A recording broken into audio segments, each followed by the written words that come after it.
Officially, the trip was billed to celebrate 25 years of diplomatic relations between Jerusalem and Beijing, but the trip heavily focused on business cooperation. Beijing announced the creation of a strategic, innovative partnership. Israel is the only country that China has this kind of agreement with. The only country? The only country.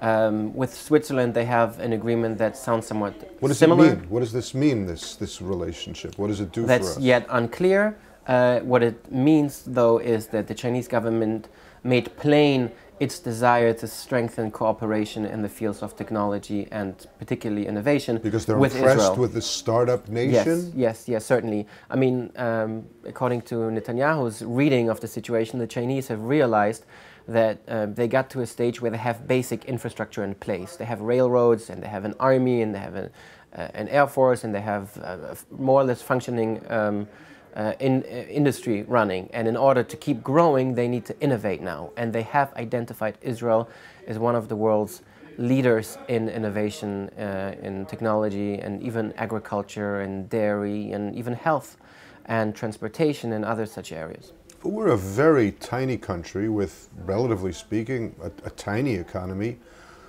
Was Netanyahu given a VIP reception as though we were some kind of economic superpower? Absolutely.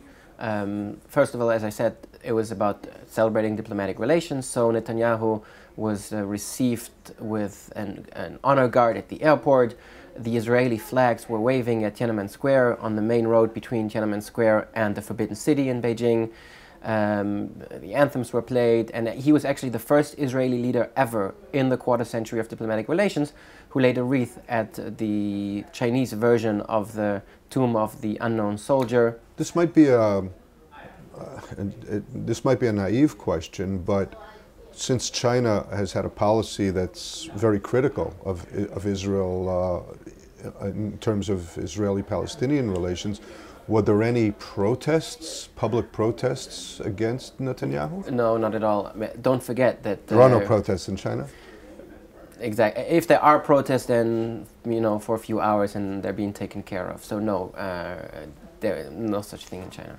So he was not given a hard time about settlement policy or about lack of direction in terms of the diplomatic situation? I asked Netanyahu about this in our interview. He gave us an exclusive interview to Times of Israel Chinese. I asked him about this.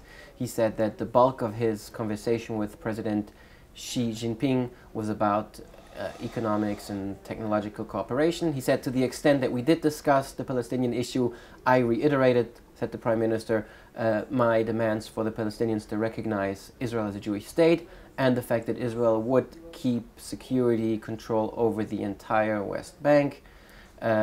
He made that abundantly clear, and that was basically the extent to which that was discussed. Interestingly, though, let me add that President Xi said, according to Chinese readout, that he thanked the Prime Minister for tackling the Israeli-Palestinian conflict on the basis of a two-state solution. That was an actual quote. It's interesting, since the Prime Minister, as you know, has has painstakingly avoided that terminology in recent weeks.